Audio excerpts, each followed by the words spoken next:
Simpulkan bahwa sabar itu 3 macam. Sabar dalam menjalankan ketaatan kepada Allah.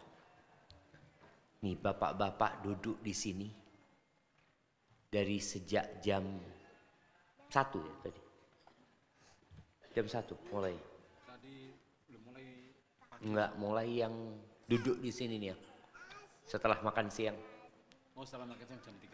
Ya. Selamat datang di channel Kalam Syiar FM. Berapa banyak orang-orang yang harus depresi menghadapi urusan-urusan dunianya.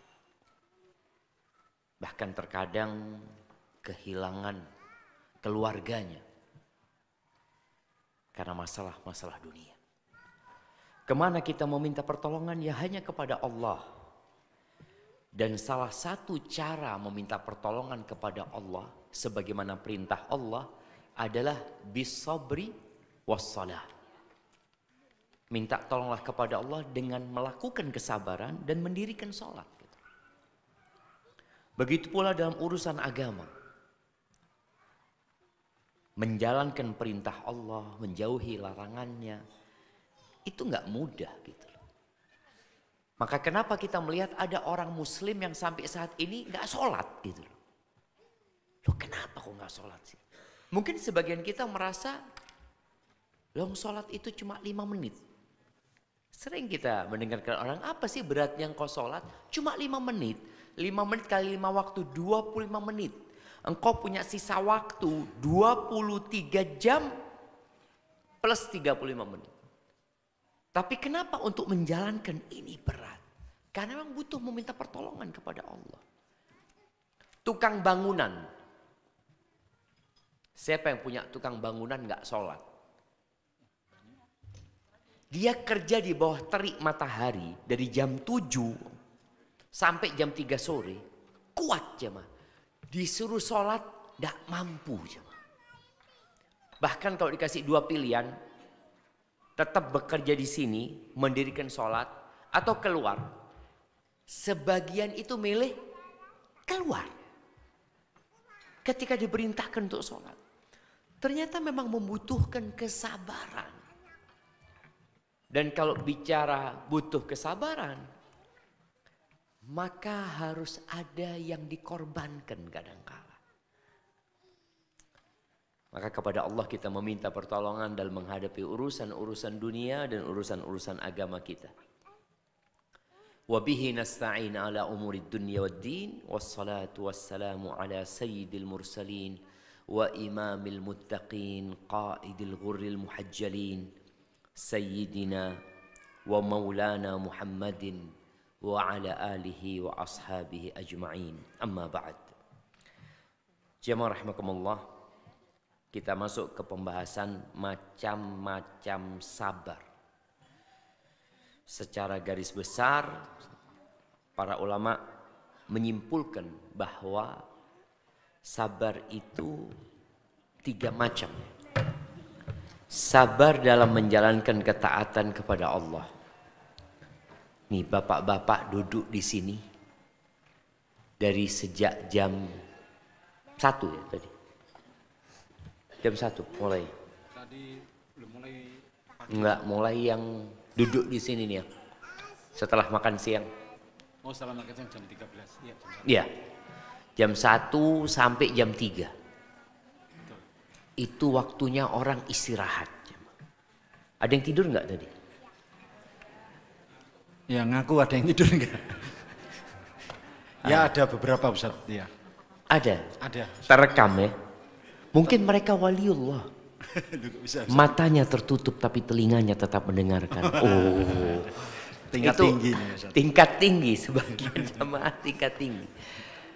Nah, capek tapi tetap dipaksakan karena ketaatan itu harus dipaksakan. Allah bisa karena biasa. Maka terkadang Anda melihat ada orang-orang yang kerja ya dari pagi sampai sore bertahun-tahun. Kalau dia tidak kerja sakit. Maka tadi memang Melakukan sebuah ketaatan itu memerlukan kesabaran, nahan diri ya. Ngelihat orang-orang sedang tidur istirahat bersenang-senang, dia nggak istirahat bersenang-senang. Yang kedua, sabar dalam menjauhi kemaksiatan. Ya, kita tahu aturan agama ini ada yang berupa perintah, ada yang berupa larangan. Kenapa meninggalkan larangan itu atau menjauhi kemaksiatan butuh kesabaran? Karena ternyata jiwa kita Allah bikin senang dengan hal yang dilarang itu. Kenapa Nabi Adam ketika di surga, kok beliau digodain setan untuk memakan satu buah pohon itu? Padahal di surga itu pohon-pohonnya tidak terbilang. Buah-buahnya banyak sekali dan boleh dinikmatin kapanpun dengan cara apapun. Yang penting wala taqraba hadhihi syajarah. Jangan mendekati pohon ini. Kok ternyata didekati pohon itu? Baik, itu butuh kesabaran.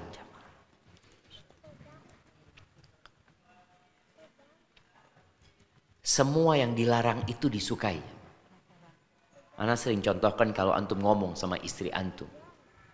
Istriku tercinta, semua lemari selorokan di rumah ini boleh engkau buka kecuali satu yang itu. Coba antum lakukan itu. Mampukah istri menghadapi larangan suami? Berapa lama dia bertahan? Berapa lama kira-kira dia bertahan untuk tidak membuka selorokan ini? Semalam boleh antum tidur dibuka langsung. Jadi memang membutuhkan sesuatu kekuatan untuk menahan jiwa kita. Iblis itu membisikkan apa kepada Nabi Adam? Siapa yang mau jawab? Mana hadiahnya kok habis? Oh, di sana, siap. Nah, sebutkan apa bisikan iblis kepada Nabi Adam sehingga Nabi Adam dan Hawa nggak kuat. Tuh, ada yang angkat tangan. Wah, kok ketua panitia yang turun? Mohon panitia yang lain, Pak Abu, ya. Jangan sampai ketua panitia yang turun ya. Bismillahirrahmanirrahim. Iblis membisikkan kepada Nabi Adam bahwasanya kalau memakan buah huldi itu akan menjadi kekal dan selama-lamanya, seperti itu. Masya Allah, Masya Allah. Iya, betul, kasih hadiahnya. Ketua panitia lagi. Jadi di kepala manusia itu ada apa ya namanya? Ada hormon yang kalau dia melakukan larangan itu ada kepuasan. Hormon apa namanya? Hormon kepuasan namanya. Iya, hormon kepuasan. Artinya dia merasa puas, merasa senang. Dan kesenangannya itu cuma sebentar sebenarnya. Semu. Makanya ketika orang berzina, dengan dia menghubungin istrinya, mana yang lebih enak? Wallahu a'lam Ustaz itu kan. Ada cerita Farazdak. Farazdak ini salah satu penyair ya. Penyair dulu itu memang banyak yang nggak benar. Orang itu sangat takut dengan penyair. Penyair pada masa itu seperti kamera di masa sekarang, seperti medsos. Jadi omongan dia itu kan viral. Orang itu bisa dipermalukan sampai 7 keturunan. Karena dia akan membuat sebuah bait-bait syair yang akan dihafal oleh anak-anak. Sehingga ketika mati pun, ya buku syair itu tetap ada sampai sekarang. Celaan atau pujian. Kalau pujian, raja-raja itu paling senang dipuji sama penyair-penyair itu. Farazdak ini suka sama seorang perempuan. Dia mengatakan kepada perempuan ini, aku ingin menikmati dirimu. Takut perempuan ini. Kalau engkau tidak berikan kesempatan kepada aku akan buat syair yang dihafal oleh orang-orang setelahmu. Takutlah perempuan ini. Apa yang dilakukan perempuan ini? Menjumpai istrinya Farazdak. Dia mengatakan, suamimu seperti ini. Oh, aman, kata istrinya. Engkau janjikan aja sama dia. Besok malam, habis isya umpamanya, nanti aku akan datang. Akhirnya betul, keesokan malamnya datang Farazdak, lampu masih hidup ya, lampunya kan lampu minyak ya. Setelah ngelihat yang membuka pintu adalah perempuan ini, akhirnya dimatikan lampunya. Kata perempuan ini, aku malu kalau ada penerangan, kata dia. Iya. Akhirnya sudah naik ranjang, dihubungin, sampai selesai Farazdak ini menikmatin perzinaan dia, selesai, lalu perempuan itu berbicara, la'natullah alaik, semoga Allah melaknatmu. Kata Farazdak, Nur, kata dia, istrinya sendiri coba. Kenapa engkau kok enak kalau haram? Dan kenapa kalau halal nggak enak? Bayangan coba. Ada hormon di otaknya yang kebayangan kalau melakukan yang haram itu nikmat ini itu, dan itu juga bisikan syaitan.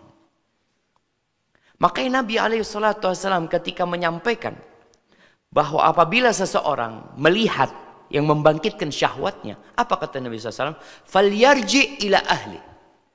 Hendaklah dia pulang menjumpai istrinya. Fa innal ladzi biha mithlul ladzi biha.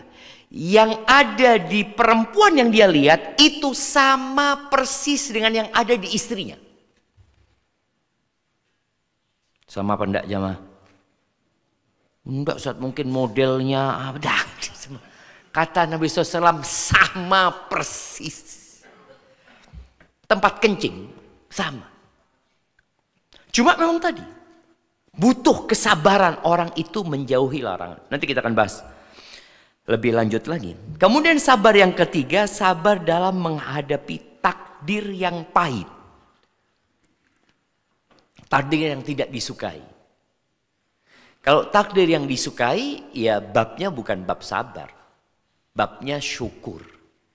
Dan kita sudah bahas ya, bahwasanya sabar itu separuh dari keimanan. Separuhnya sabar, separuhnya lagi syukur. Namun bicara sabar, Ali bin Abi Thalib mengatakan, manzilatus sabri minal iman kamanzilatir ra'si minal jasad. Kata Ali bin Abi Thalib, kedudukan sabar dalam agama itu, dalam keimanan, seperti kepala untuk jasad ini. Idza quti'ar ra's, kalau kepalanya dipotong nggak ada badan sudah. Jadi dalam menghadapi hal-hal yang tidak disukai, maka kita butuh kesabaran. Taib, berkaitan dengan sabar dalam ketaatan kepada Allah Azza wa Jalla, Nabi mengajarkan sebuah doa kepada Mu'adz bin Jabal untuk dibaca di penghujung setiap sholat. Ibu-ibu, sebutkan doanya.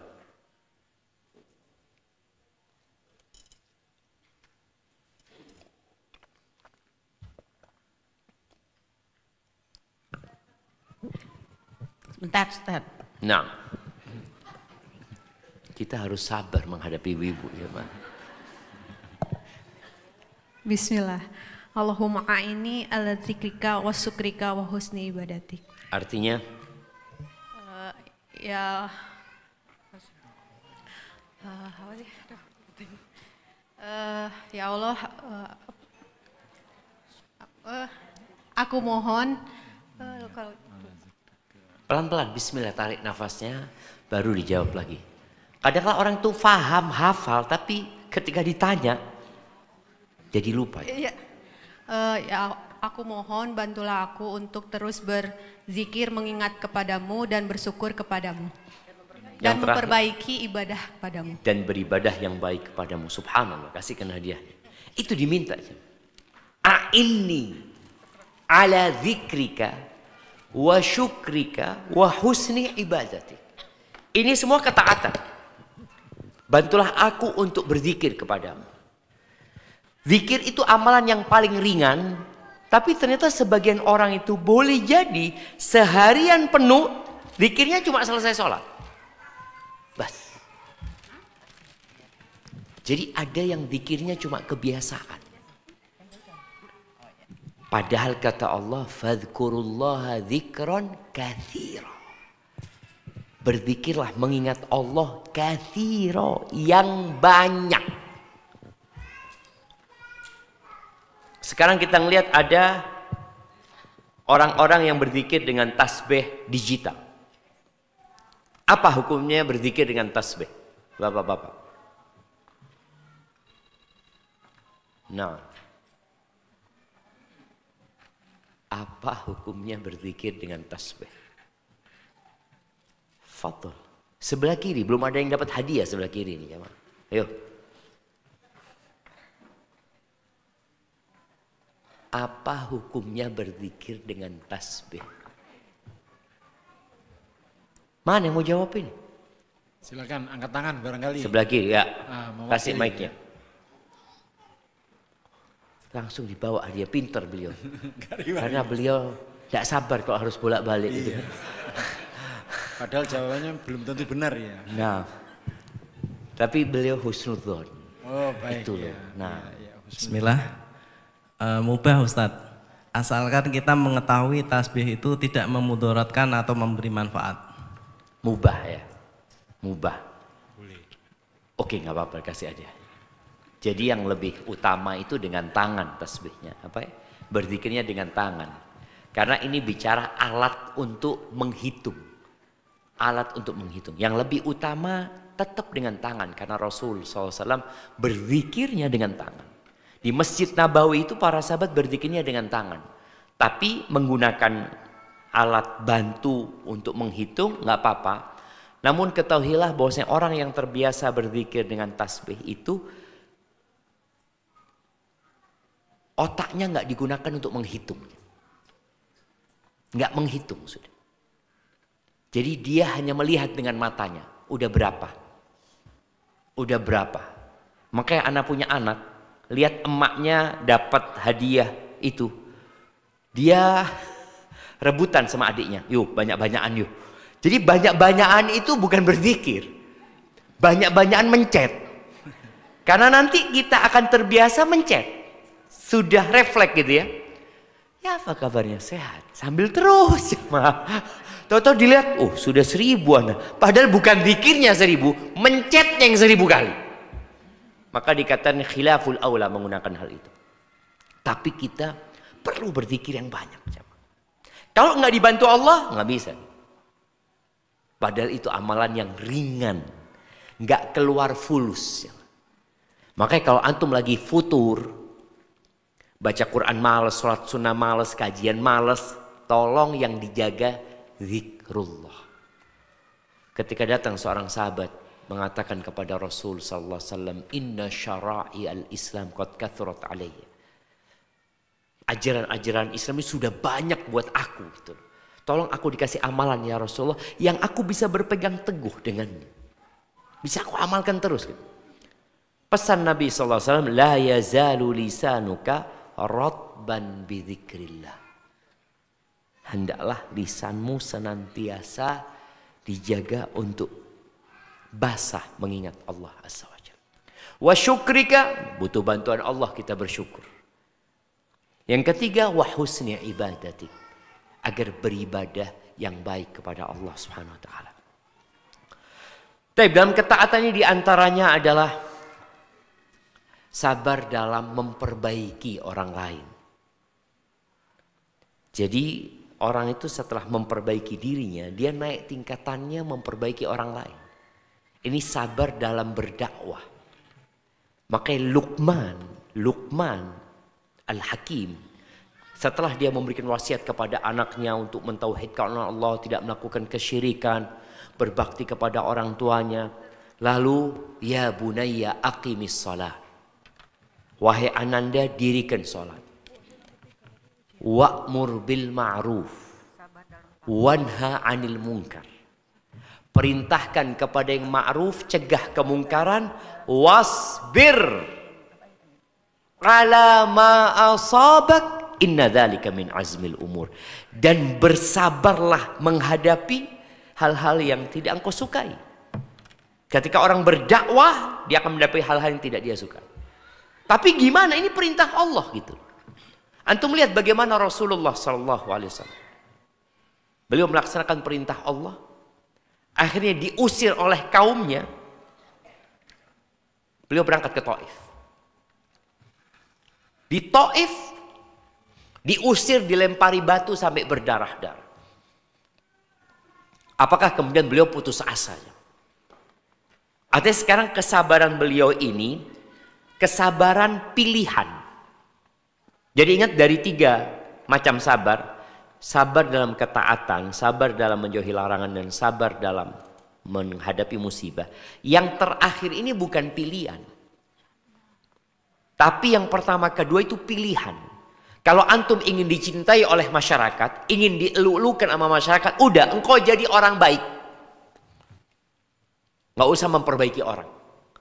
Kapan orang itu dibenci oleh masyarakat? Ketika memperbaiki. Jadi kalau antum melihat orang soleh itu disukai oleh masyarakat, fulan masya Allah 5 waktu di masjid, suka membantu tetangga, ini itu masya Allah.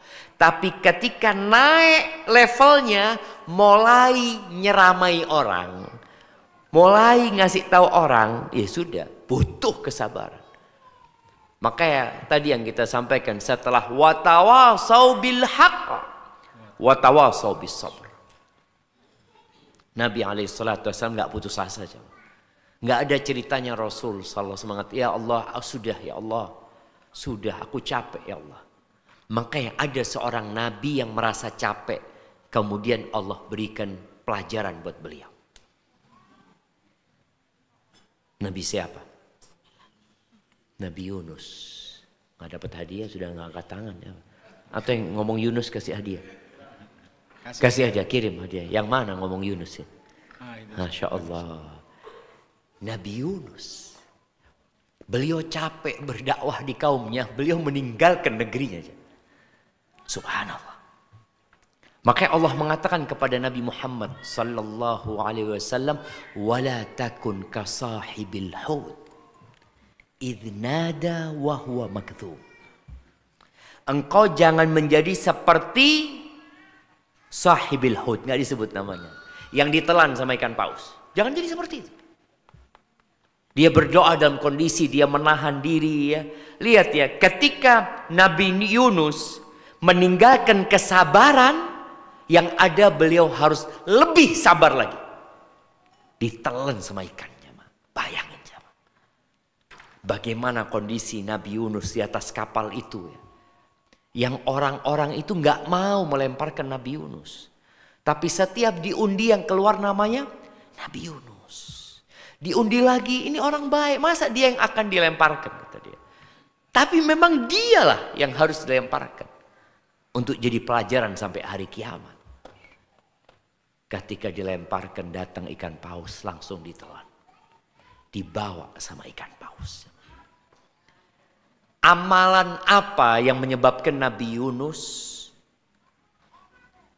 dikeluarkan dari perutnya ikan paus? Ibu-ibu,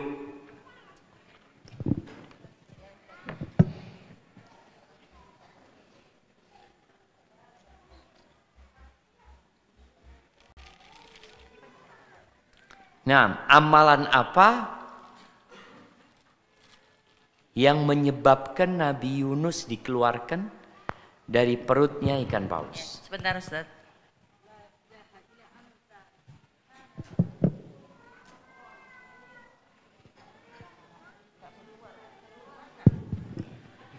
La ilaha illa anta subhanaka inni kuntu minadh dhalimin.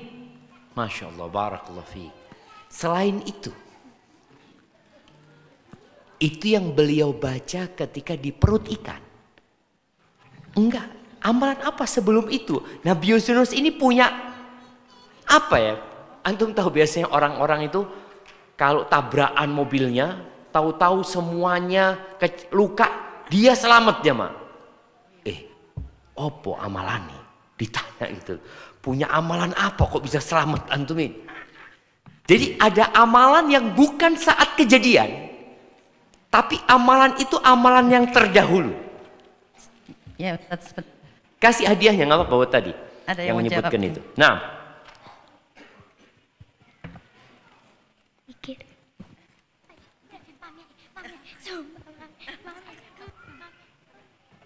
Bismillah, zikir Ustaz.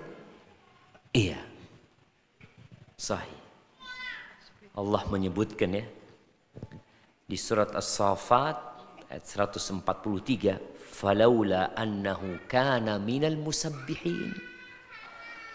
Kalau bukan karena dahulu dia adalah orang yang banyak ibadahnya kepada Tuhannya dengan bertasbih, memuji Allah dan menyucikannya, la labitha fi batnihi ila yaumi yub'atsun. Nabi Yunus akan tetap berada di perut ikan paus itu sampai hari kiamat. Maka tadi ada amalan yang terdahulu. Jadi tolong kita berusaha tatkala futur ya, tatkala iman kita lemah, udahlah perbanyak zikir. Zikirnya apa? Apa saja. Karena ada orang mungkin saya suka subhanallah wa bihamdihi. Nggak apa-apa. Orang yang baca subhanallah wa bihamdihi ghurisat lahu nakhlatun fil jannah. Ditanamkan satu pohon kurma di surga. Antum bayangin kalau antum subhanallah bihamdi satu pohon kurma. 100 antum baca, 100 pohon kurma. Besok 100 lagi, tambah 100 lagi. Antum gak kepingin punya banyak pohon kurma. Apalagi kalau baca subhanallah walhamdulillah wa la ilaha illallah wallahu akbar. Semakin bagus pohon kurma yang akan ditanamkan. Sekarang manusia itu, orang-orang kaya ini, pada ingin punya kebun sawit. Bahkan sebagian kebun sawitnya itu ratusan ribu hektar. Kenapa di surga antum gak ingin? Maka tadi buat teman-teman yang gak punya kebun sawit, paling gak punya kebun kurma. Tapi kudu sabar. Karena setan gak akan berhenti godain antum. Kalau antum sering berzikir, dia gak suka juga. Karena orang yang berzikir itu seperti orang yang dikejar oleh musuh. Kemudian dia masuk ke benteng, dia tutup pintunya, selesai. Taib. Kemudian kalau bicara kesabaran tadi, Nabi Muhammad SAW ketika beliau berdakwah, yang akhirnya Allah berikan kepada beliau keistimewaan. Yang keistimewaan itu tidak didapat oleh nabi-nabi sebelumnya. Beliau pulang ke Mekah, lalu ada kejadian Isra Mi'raj. Bagaimana beliau Mi'raj ya jemaah. Tapi setelah beliau dibuli, dimaki, dilempari, baru kemudian dikasih kedudukan. Seperti yang sudah kita bahas, mana yang lebih utama, seorang itu mendapatkan kedudukan atau orang itu dikasih bala? Kasih bala dulu. Dan bayangkan Nabi SAW, beliau kesabarannya itu 3. Melaksanakan perintah, menjauhi larangan, gak boleh seperti Nabi Yunus alaihissalam. Dan kemudian beliau dilemparin batu, terluka beliau terima. Jadi 3 kesabaran itu menjadi 1 di diri Rasulullah SAW. Maka jangan pernah putus asa ketika antum melaksanakan perintah Allah. Dan bagi orang tua seperti yang sudah dibahas ya, nyuruh anak sholat itu butuh kesabaran. Wa'mur ahlaka bis-sholati wastabir 'alaiha. Coba dicatat, ditambahkan di buku ini. Naam.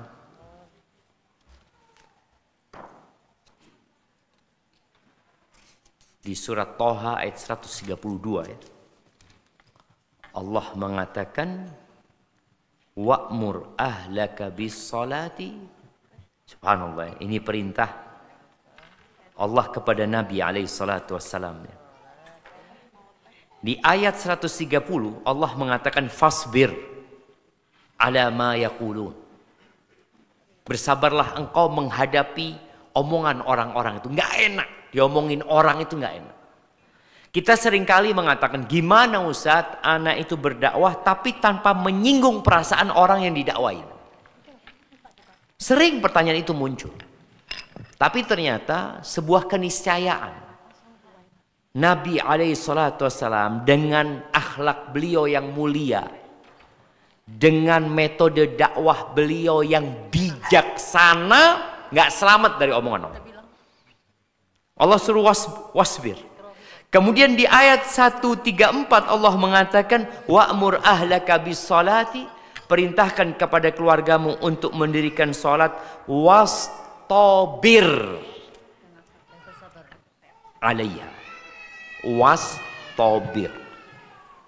Jadi kalau perintah itu berkaitan dengan kita sendiri, wasbir. Perintah mendirikan sholat buat kita, ya sudah sabar mendirikan sholat. Tapi kalau sudah kaitannya perintah itu adalah untuk memperbaiki orang lain, wastabir. Harus ekstra sabar. Sebagian orang tua itu mengeluh, Ustadz, ana masukkan anak-anak ke pesantren Ustadz. Udah kelas 6, masa pulang ke rumah? Ini kelas 6, kelas 3 SMA aja. Masih harus dibangunkan sholat subuh. Ada bapak-bapak yang seperti tetap pulang pesantren anaknya harus dibangunkan. Loh, anak sampaikan di pesantren juga dia dibangunkan. Antum pikir di pesantren nggak dibangunkan tuh anak-anak?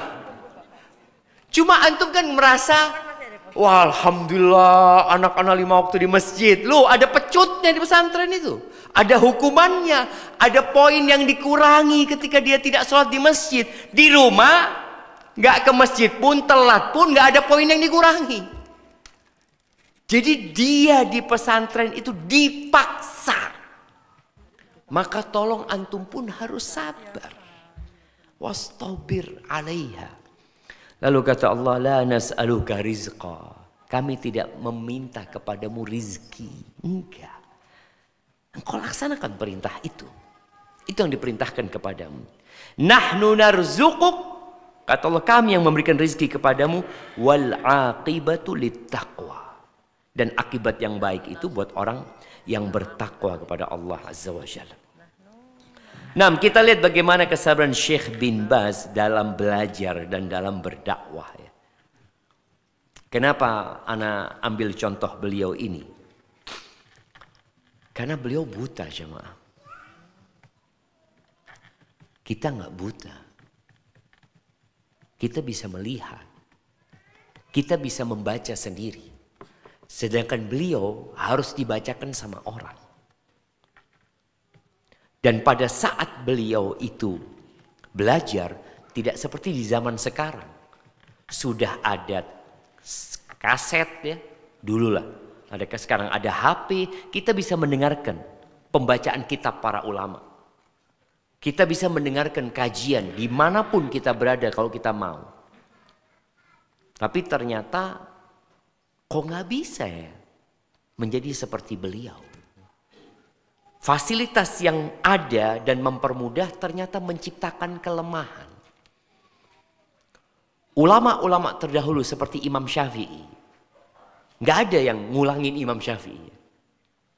Padahal Imam Syafi'i itu baca buku yang masih ditulis tangan. Beliau mendengarkan hadis dan mencatat dengan tangannya. Sekarang musnadnya Imam Syafi'i, atau ya, kemudian ada lagi Sahih Imam Bukhari, itu sudah jadi buku, udah jadi satu semuanya, dan sudah ada yang membacakan. Tapi ternyata tidak membuat orang-orang seperti mereka. Maka tolong para orang tua membantu anaknya agar mereka tumbuh besar, ya belajar, menuntut ilmu dan kemudian menyampaikan ilmu ini. Dan harapan Anda juga antum pulang dari sini bisa menyampaikan, paling tidak kepada karyawannya. Atau enggak Ustaz, karyawannya anak suruh nonton Ustaz. Ya, nih sini tuh semua. Dengarkan ya. Ya dia nonton mungkin. Tapi beda kalau yang menyampaikan itu atasannya. Dia buka, ana baru saja belajar, ana ingin melaksanakan perintah Nabi SAW. Balighu anni walau ayat, sampaikan dari aku walaupun satu ayat. Dan alhamdulillah 3 hari 2 malam ana dapat beberapa ilmu, ana ingin sampaikan kepada antum. Bisakah antum melakukan itu? Jamaah, butuh kesabaran Ustaz. Iya memang butuh kesabaran. Kita kebanyakan, ya sudah cukup sudah buat anda loh. Bagaimana tugas untuk menyampaikan tadi? Anda kan bukan ustadz loh. Iya ustadz itu yang ceramah. Tapi kalau bicara menyampaikan 1 ayat pun antum punya, sampaikan. Ada orang-orang yang bakal mendapatkan kedudukan tinggi. Ada seorang perempuan jemaah di Yaman. Bukan, dia dari Yaman, dia ada di Amerika. Ketika dia dibawa sama anaknya ke Amerika, dia itu shock jemaah.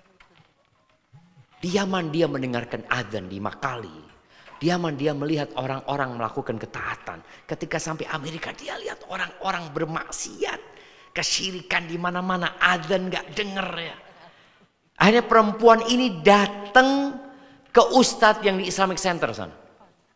Dia mengatakan, Ustadz kenapa kok kita nggak buka open house aja Islamic Center ini?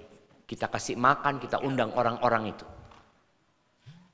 Oh sulit orang-orang itu mau dikasih tahu ini dan itu, macam-macam lah imamnya ini. Mungkin karena dia punya kesibukan. Akhirnya subhanallah perempuan tua ini ketika dikasih duit sama anaknya, dia tabung. Sampai ngumpul duit itu, dia berangkat ke Islamic Center. Dia mengusulkan untuk membuat open house. Dan setelah itu dia datang ke ustadznya. Ustadz, ana sudah bikin acara open house, tolong antum jelaskan tentang Islam kepada mereka. Sudah, acaranya sudah dibuat. Datang tuh sama orang-orang non muslim. Bikin tahu aja dia. Akhirnya sang ustadz menyampaikan tentang Islam. Subhanallah, ada satu perempuan. Setelah selesai ustadz menyampaikan, dia sambil menangis, dia ambil mic, dia mengatakan, aku akan tuntut kalian di hadapan Allah Azza wa Jalla. Kenapa baru sekarang kalian sampaikan kepada kami? Bapak ibuku mati kafir, kata dia. Kalian gak nyampaikan. Dulu belum ada yang seperti sekarang ya, orang bisa nonton, belum ada. Harus orang itu ya datang, sedangkan para orientalis itu berusaha untuk menjelek-jelekan Islam di hadapan masyarakat sana. Kita nggak nyampaikan. Buat tadi ketika antum punya pembantu di rumah, antum nggak pernah kasih tahu itu pembantu. Antum punya anak buah yang kalau antum panggil dia akan dengar. Antum suruh dia berangkat, dia akan berangkat. Nurut sama antum. Tapi kenapa antum nggak menyampaikan sesuatu yang baik buat dia? Dia nggak sholat, kenapa antum nggak panggil? Nggak kasih nasihat. Dia mungkin masih melakukan hal-hal yang menyimpang, kenapa nggak dipanggil? Oh, yang penting kerjaannya bagus, ana mempekerjakan dia untuk urusan dunia ini. Loh, antum bakal ditanya sama Allah Azza wa Jalla. Kullukum ra'in wa kullukum mas'ulun an ra'iyati. Setiap kalian pemimpin dan setiap kalian akan dimintain pertanggungjawaban atas apa yang dia pimpin. Dan ini butuh sabar jemaah. Butuh sabar. Menyampaikan itu butuh kesabaran. Karena tadi antum akan dimaki, dibully, gak disukai. Ini kalau antum tingkatannya atasan. Kalau antum tingkatannya bawahan, sesama rekan, ya kasih tahulah mereka. Pernah ada seorang ASN, dia mengatakan, Ustaz, di Jember dia betul. Satu kantor anak ini nggak ada yang puasa, Ustaz. Ramadan, Ustaz. Anak aja yang puasa, Ustaz. Ana kalau ngasih tahu mereka dibully saat ini itu, apa yang harus ana lakukan? Bayangin. Tapi kantor ini Ustadz selalu mengadakan buka bersama. Loh iya jemaah. Karena buka bersama itu acara resmi memang sudah diadakan, ada anggarannya buka bersama. Kecuali efisiensi sekarang jadi nggak ada boleh jadi. Tapi dia mengatakan seperti itu. Dan butuh kesabaran, betul. Jiwa kita mengatakan udah nggak usah lah. Udah antum yang penting, antum sholat, yang penting antum baik. Ya kita harus berjuang melawan jiwa kita dan bisikan syaitan. Ada pertanyaan dari salah satu istri Nabi SAW. Kalau nggak salah Ummu Salamah. Anahliku wa fina salihun. Apakah kita bakal binasa padahal di tengah kita banyak orang-orang soleh? Di tengah kita banyak orang-orang soleh. Apakah mungkin Allah membinasakan kita? Kata Nabi SAW, Naam. Idza kathurul khabath. Iya. Kalau kekejian merajalela. Kapan kekejian merajalela? Ketika kita berhenti amar ma'ruf nahi mungkar. Mulai sekarang jemaah bicara LGBT ini ya. Na'udzubillah min dzalik. Terus angkanya naik. Mereka saja ada suksesornya. Mereka ada suksesor. Ada da'inya. Da'i yang dibiayai ketika Ana berjumpa dengan wali kota Bukit Tinggi. Dia nyampaikan ke Ana. Ana sudah masuk. Dan ternyata memang ada suksesornya yang mereka dibiayai Ustaz. Untuk menjaring orang-orang itu. Terus kita mau diem aja. Kita nggak mau nyampaikan. Kalau antum nggak mampu, udah bikin kajian di kantornya. Bikin kajian di rumahnya, undang lah orang-orang lah, anak undang. Bismillah, Ustaz sampaikan Ustaz tafsir Al-Fatihah. Supaya mereka tahu dengan iyyaka na'budu wa iyyaka nasta'in. Butuh kesabaran. Maka tolong dengan segala keterbatasan jangan ke akhirnya antum mundur. Kemudian sabar dalam menjauhi kemaksiatan. Mana yang lebih berat? Melaksanakan ketaatan atau menjauhi larangan? Jauhi larangan. Nah, bapak-bapak, jelaskan. Jelaskan dan sebutkan dalilnya. Ya jelaskan aja, uraikan. Kenapa antum berpendapat sabar menjauhi larangan lebih berat? Tafadhol. Nah, tafadhol.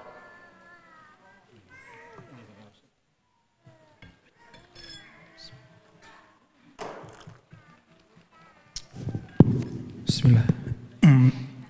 Lebih berat sabar dalam menjalankan ketaatan karena membutuhkan effort yang lebih besar daripada menghindari maksiat Ustaz. Barakallahu fikum. Nah, antum? Sama? Oh, kalau sama, yang beda. Itu, sebelah situ ada yang beda.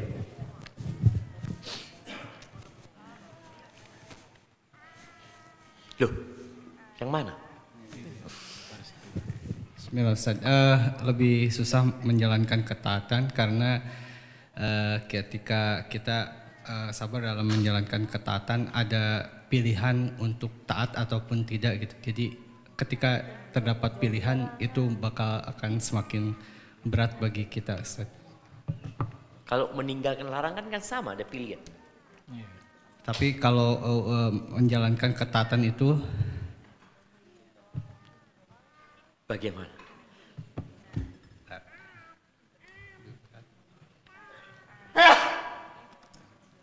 Alhamdulillah. Yahdikumullah islih balakum. Tapi nggak apa-apa, kasih hadiahnya beliau. Ahibati fillah. Ternyata memang ada dua pendapat para ulama. Sebagian lebih menguatkan sabar meninggalkan kemaksiatan. Tapi sebagian sebagaimana disebutkan tadi, lebih dahsyat sabar melaksanakan ketaatan yang butuh effort lebih. Kalau meninggalkan kemaksiatan, umpamanya jangan mencuri, ya udah diem aja antum, nggak usah ngapa-ngapain gitu. Jangan transaksi dengan kartu kredit, ya udah, nggak usah antum punya kartu kredit, selesai. Tapi kalau dikatakan sholatlah engkau, waduh sholat, capek. Makanya ada sebagian orang di masyarakat itu, dalam pandangan masyarakat orang itu orang baik, Ustaz. Orang ini alhamdulillah Ustaz, tidak minum khamr, tidak berzina, suka membantu orang lain. Ya Allah baik banget Ustaz. Pas satu kekurangannya, nggak sholat dia. Waduh, nggak baik dia. Tapi kan pandangan masyarakat, dia meninggalkan khamr. Dia kan ada anak muda kadang-kala. Ini enggak, ini anak muda ini enggak minum khamr, Ustaz, enggak berzina, enggak pacar-pacaran, bas satu masalahnya, enggak sholat dia. Disinilah sebagian ulama mengatakan loh, lebih berat melaksanakan perintah. Apalagi suruh ke masjid, aduh tambah berat lagi. Namun sebagian lebih menguatkan sabar menjauhi larangan itu lebih berat. Kenapa? Disebutkan lida'iyatin nafas, liquwati da'iyatin nafas. Karena motivator nafsunya itu kuat. Jadi ya apa ya? Allah sudah bikin kita cinta dengan larangan itu. Wallahu a'lam bishawab. Ibnu Qayyim menjelaskan ya sabar menjalankan ketaatan itu yang lebih utama di tempatnya dan menjauhi melaksanakan perintah ya, dan menjauhi larangan itu yang lebih utama di tempatnya. Artinya kita harus sabar dua-duanya. Tapi sekali lagi tadi melaksanakan perintah itu membutuhkan effort. Harus bergerak. Contoh sholat malam. Orang untuk sholat malam itu benar-benar berat sekali. Tapi kalau disuruh nonton bola, untuk bayangin bagaimana ajakan jiwanya. Jam 3 ada bola, jam 3 sholat malam. Mana yang lebih ringan buat dia? Wallah nonton bola bangun jemaah. Bangun. Baik. Ada orang-orang harus berangkat ke airport jam 3. Jam 2 dia bangun. Karena dia ada urusan dunia. Tapi ketika urusan akhirat enggak. Berat buat dia. Padahal udah bangun, dia nggak tidur udah gitu loh. Lo ayo sholat. Aduh. Maka sekali lagi akhirnya membutuhkan pertolongan Allah Azza wa Jalla. Kemudian nih ingat kisah sahabat yang bunuh diri. Padahal dia terluka. Seharusnya dia bersabar. Ketika dia berjihad, dia mampu untuk meninggalkan rumahnya, mengorbankan jiwanya. Tapi ketika Allah kasih sakit sama dia, yang dituntut dia tidak melakukan bunuh diri, dia malah bunuh diri. Kemudian sabar menghadapi takdir yang pahit. Ini tadi udah dibahas kisah wanita hitam itu ya. Bisa dibaca insya Allah. Ana rasa waktu ana sudah habis. Tafadhol. Ya, baik, terima kasih Ustadz. Kami buka untuk kesempatan selanjutnya tanya jawab. Kami persilakan untuk akhwat terlebih dahulu ya. Untuk akhwat silakan untuk bisa memegang mic dan bisa mengajukan pertanyaan. Saya Bu. Baik, silakan.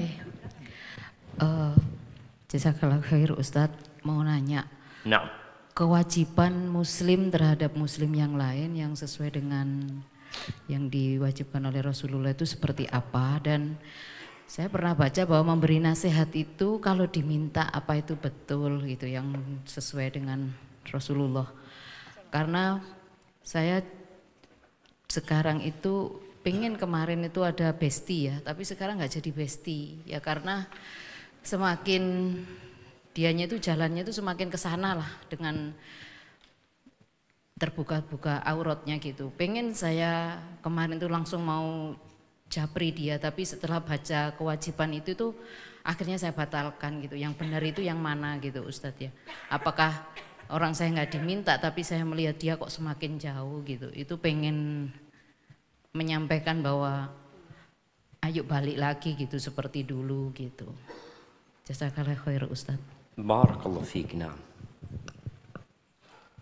Iya, Masya Allah. Pertanyaan yang menarik ya. Berkaitan dengan hak muslim atas muslim lainnya. Ada 6. Salah satunya adalah idzastansahaka fansahu. Kalau dia minta nasihat kepadamu, berikan nasihat kepada dia. Jadi nasihat ini umum, bukan hanya dalam urusan agama. Begitu pula dalam urusan dunia. Pernah Jarir bin Abdullah Al-Bajali, supaya kita tahu makna nasihat di sini. Agama ini nasihat. Tapi bagaimana nasihat itu artinya menginginkan kebaikan buat orang lain. Jarir bin Abdullah Al-Bajali nyuruh anak buahnya beli seekor kuda. Ini ada teman-teman yang punya kuda ya. Insya Allah. Bahasa Jawanya kuda itu apa? Jaran. Ada teman dari Probolinggo cerita teman dia SD. Ketika mengeja KUku ada. Dia lihat gambarnya itu gambarnya kuda. Dia baca KUku ada. Jaran. Ini jaran. Anak buahnya beli jaran dari pasar, dia bawa ke bosnya, harganya 300 dirham. Ketika sudah dibawa, Jarir ini mengecek kembali kudanya ini. Dicek, dilihat dari belakang, depan. Lalu berkata, kudamu ini layak harganya 400 dirham. Mau engkau, kata dia. Ya gimana sih? Ya maulah, kata dia. Orang deal harganya 300. Dinaikkan jadi 400. Kemudian dilihat, perhatikan lagi, naik 500, sampai 800. Dibayar aja. Setelah dibayar, pergi orang itu. Anak buahnya ini bingung sama sikap bosnya ini. Kita kan selalu ingin mendapatkan barang yang murah. Dan kita senang sekali kalau ketemu orang nggak tahu barang. Senang sekali. Padahal harga lagi naik ini ya. Dia masih nggak tahu ini. Bismillah sudah. Akhirnya Jarir menyampaikan alasannya. Kata Jarir, bayatu Rasulullah sallallahu alaihi wasallam. Aku membaiat Rasulullah sallallahu alaihi wasallam ala nushi li kulli muslim. Agar aku memberikan nasihat kepada setiap muslim. Jadi nggak nunggu diminta. Tapi kita tahu orang ini kayaknya nggak ngerti orang ini. Gitu. Nah, kita kasih nasihat. Atau contoh, ada orang buka warung ya, kaki lima di satu jalan. Kita tahu tempat ini nggak pas gitu. Kita datang ke orang itu, Mas, tempat ini kayaknya kurang pas, pindah ke sebelah sana. Ini nasihat buat saudara kita. Jadi bukan hanya dalam urusan agama. Taib, kalau diminta lebih wajib lagi kita untuk memberikan nasihat. Jangan antum pura-pura nggak tahu jemaah. Bagaimana kemudian kalau kita melihat orang muslim melakukan kemungkaran, kita nggak diminta memberikan nasihat, apakah kita tetap memberikan nasihat? Naam. Karena antum diperintahkan oleh Rasul SAW dan sebelumnya oleh Allah untuk memberikan nasihat. Babnya bab amar ma'ruf nahi mungkar. Kalau yang tadi ada bab-bab dunia, tapi kalau bab amar ma'ruf nahi mungkar, Allah mengatakan kuntum khaira ummatin ukhrijat linnas ta'muruna bil ma'ruf wa tanhauna 'anil munkar. Kalian umat yang terbaik yang dikeluarkan untuk umat manusia ini. Apa tugas kalian? Memerintahkan kepada kebaikan dan mencegah kemungkaran. Jadi nggak nunggu diminta. Ketika dia melakukan kemungkaran, sejatinya dia sedang meminta antum untuk memberikan nasihat. Walaupun lisannya tidak meminta, tapi perbuatannya menunjukkan dia sedang meminta nasihat. Dan Nabi SAW mengatakan, man ra'a minkum mungkaran. Barang siapa di antara kalian melihat atau mendapati kemungkaran dengan mendengar, apa yang harus dia lakukan? Falyughayyirhu biyadihi. Hendaklah dia merubah kemungkaran itu dengan tangannya. Bayangkan, dengan tangannya. Ada orang minum khamar, kita rampas khamarnya. Kalau bisa. Ada orang sedang memukul orang lain, kita tahan tangannya. Fa in lam yastati', kalau dia nggak mampu maka dengan lisannya. Kalau dia tidak mampu maka dengan hatinya. Maka tadi kalau bicara ada bestie yang kemudian tidak menjadi bestie gara-gara dia menjauh, tolong orang itu tetap didekati dengan harapan dia mendapatkan hidayah lewat tanganmu. Karena kalau ada orang lain dapat hidayah lewat kita jamaah, ya Allah, itu lebih baik daripada onta merah jamaah. Sambil didoakan. Jadi seorang yang benar-benar lillahi ta'ala hidupnya, di siang hari dia berdakwah, di malam hari dia berdoa. Dia bukan hanya pura-pura dakwahnya. Bukti bahwa dia benar-benar berdakwah, malam harinya dia berdoa, ya Allah, fulan ya Allah berikan hidayah, ya Allah. Aku sudah ngasih tahu dia tapi hidayah itu ada di tanganmu, ya Allah. Hadza wallahu a'lam bissawab. Nah. Baik, terima kasih. Ya, dari Ibu masih ada? Satu, Ustaz. Ya, insya Allah satu kesempatan ya untuk pertanyaan dari ibu-ibu. Ya, nanti kami pindah ke bapak-bapak. Monggo Ibu. Assalamualaikum warahmatullahi wabarakatuh, Ustaz. Waalaikumsalam warahmatullahi wabarakatuh. Satu pertanyaan, Ustaz. Bagaimana kiat-kiatnya supaya bisa sabar? Demikian, Ustaz. Barakallahu fikum. Sabar menghadapi siapa ini? Hidup ini kan butuh sabar, Ustadz, untuk mencapai menjadi kekasih Allah. Kiatnya itu seperti apa, Ustadz? Mau menghadapi manusia, mau sabar dalam beribadah, mau tetap berada di jalan yang lurus, itu sabarnya bagaimana? Cara sabarnya, Ustadz. Demikian, Ustadz. Jazakallah khair. Barakallahu fiik. Iya, kalau bicara apa saja faktor-faktor yang atau kiat-kiat tadi supaya kita bisa bersabar. Yang pertama adalah belajar. Maka hari ini kita belajar. Yang kedua, kita mengetahui fadilah kesabaran itu. Karena orang kalau tahu dengan fadilah, dia akan berusaha menahan diri. Contohnya ketika ada seorang minta wasiat kepada Nabi SAW. Nabi memberikan wasiat kepada dia. Alaihi salatu wassalam. La taghdab. Engkau jangan marah. Di riwayat lain dikatakan. La taghdab walakal jannah. Engkau jangan marah, engkau masuk surga.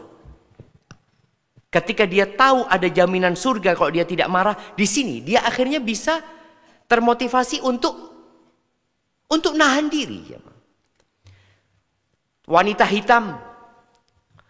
Yang tadi disebutkan bagaimana dia punya penyakit, dia dikasih pilihan, engkau aku doakan sembuh atau engkau sabar masuk surga. Ketika dia tahu ada jaminan dari Rasulullah Sallallahu Alaihi Wasallam surga, maka dia milih itu. Jadi itu yang pertama. Jadi mengetahui fadilah keutamaan-keutamaannya yang membuat kita akhirnya bersabar. Kemudian yang ketiga, berusaha. Seperti di hadis yang kita baca. Waman yatasabbar yusabbirhullah. Iya, di halaman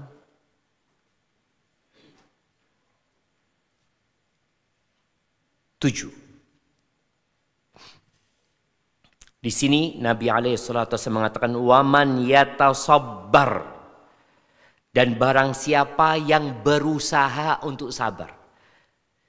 Jadi setelah kita mengetahui, kita belajar, kemudian kita mengetahui fadilah-fadilah, keutamaan-keutamaan dari bersabar. Lalu yang ketiga, ada usaha. Wa may yatasabbar yusabbirhullah. Orang itu kalau berusaha untuk sabar, Allah akan bikin dia penyabar. Kan dikatakan sabar itu pahit, Ustadz, ini itu. Ya berusahalah. Baru saja anak ketemu ada seorang ibu-ibu curhat. Dia mengatakan, Ustadz, gimana caranya menghadapi suami, Ustadz? Padahal kita sudah maksimal, Ustadz, ya. Tapi dia tetap marah-marah, Ustadz.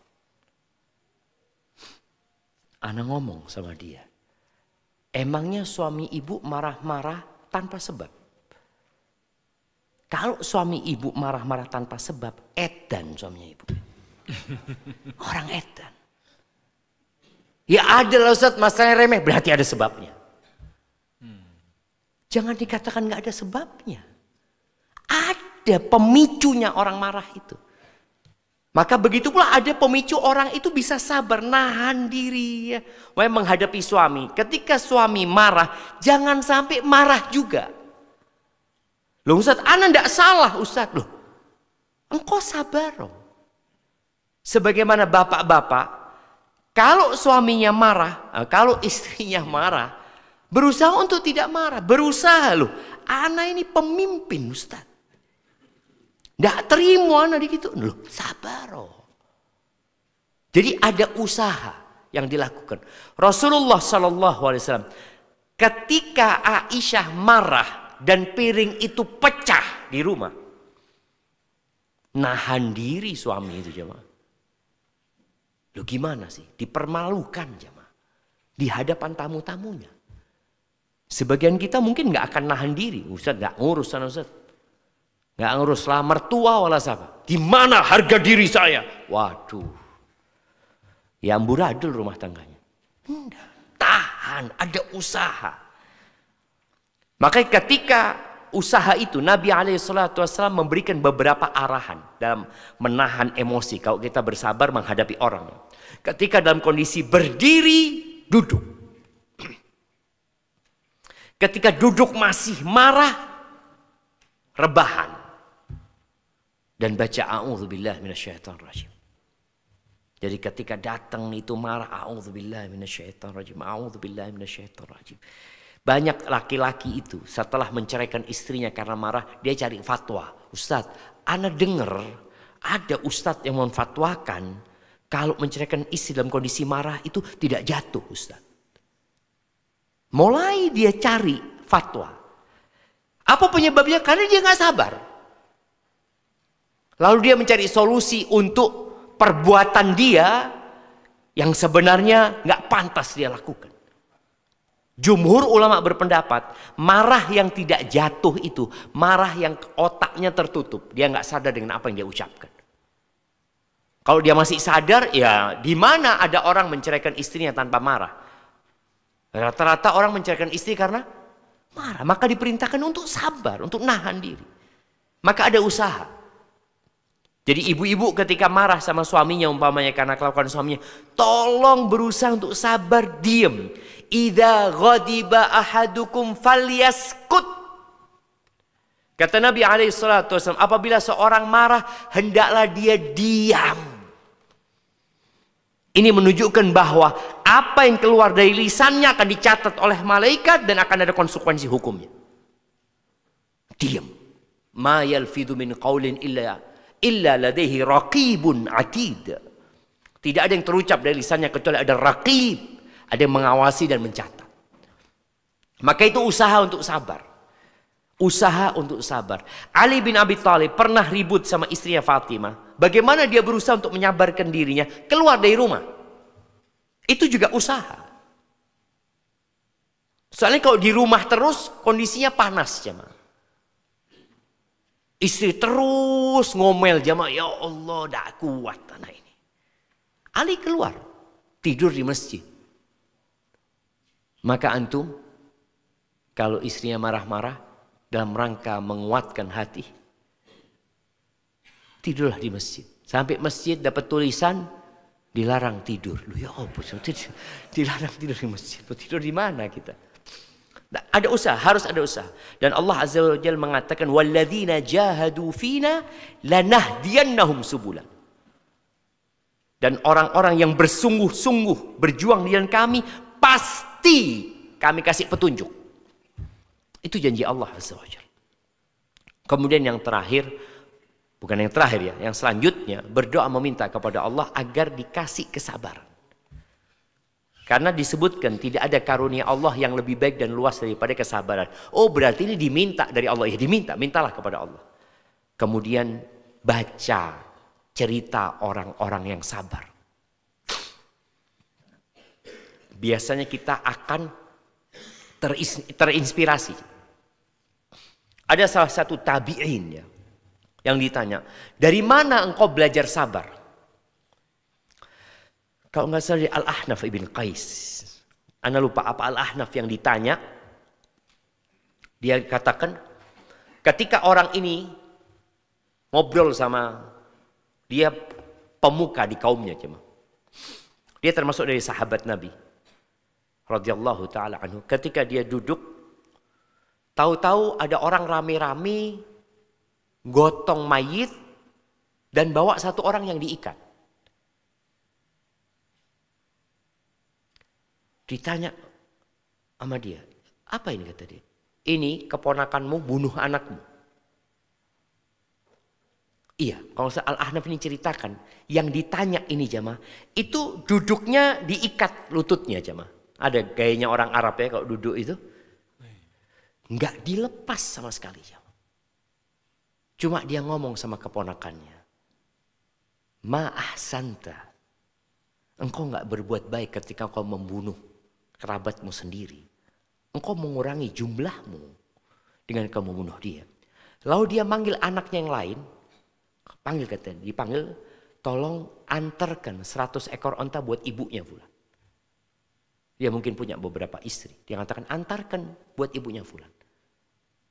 Sudah, kuburkan anak itu. Selesai. Ini Ahnaf ngelihat, ya Allah, sabar ya orang ini jamaah. Coba kita jamaah. Mungkin kita akan teriak-teriak ini dan itu.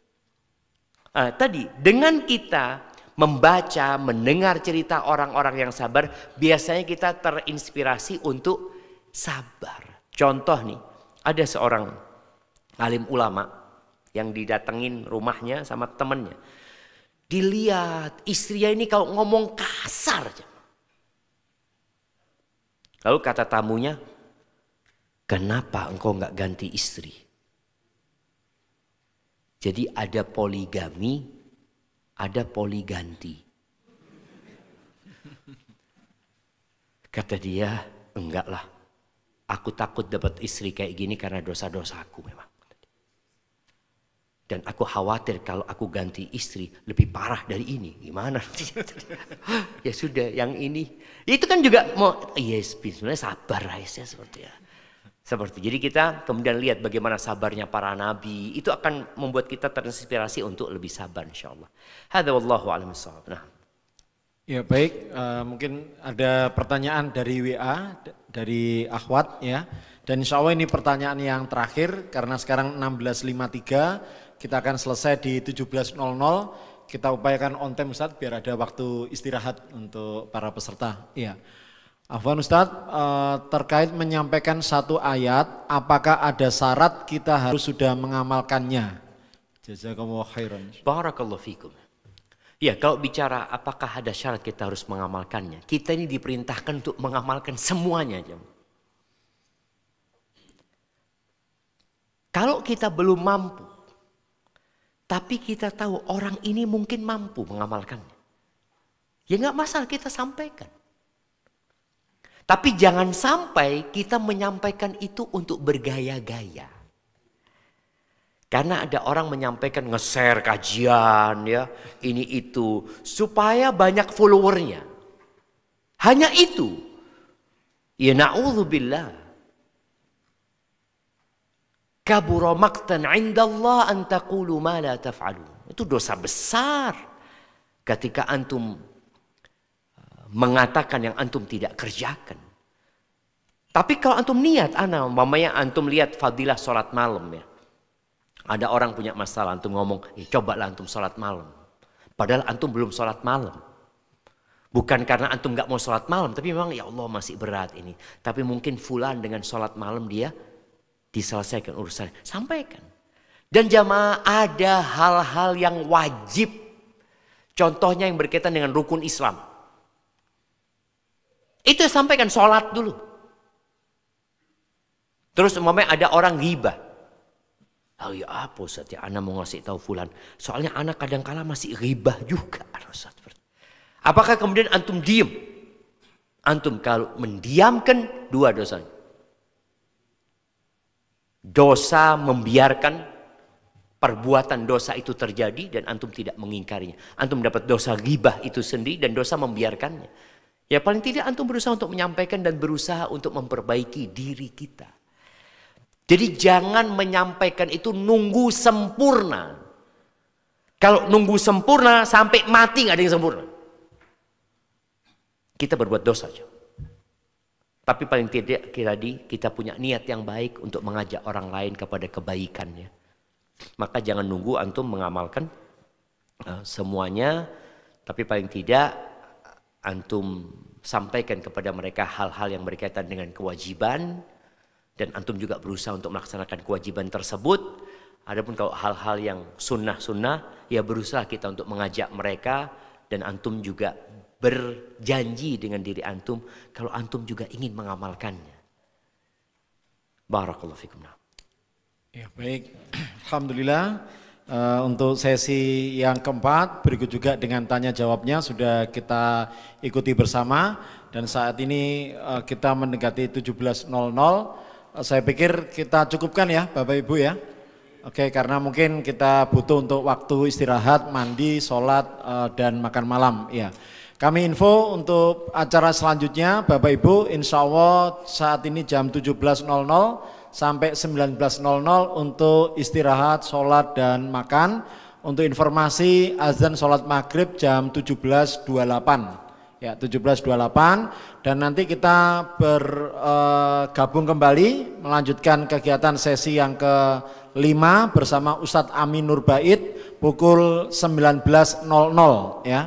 Jadi sekali lagi kita akan melanjutkan untuk sesi yang ke-5 pada pukul 19.00 ya. Demikian Bapak Ibu, terima kasih. Alhamdulillah. Subhanakallahumma wa bihamdika asyhadu an la ilaha illa anta astaghfiruka wa atubu ilaik. Selamat istirahat. Assalamualaikum warahmatullahi wabarakatuh.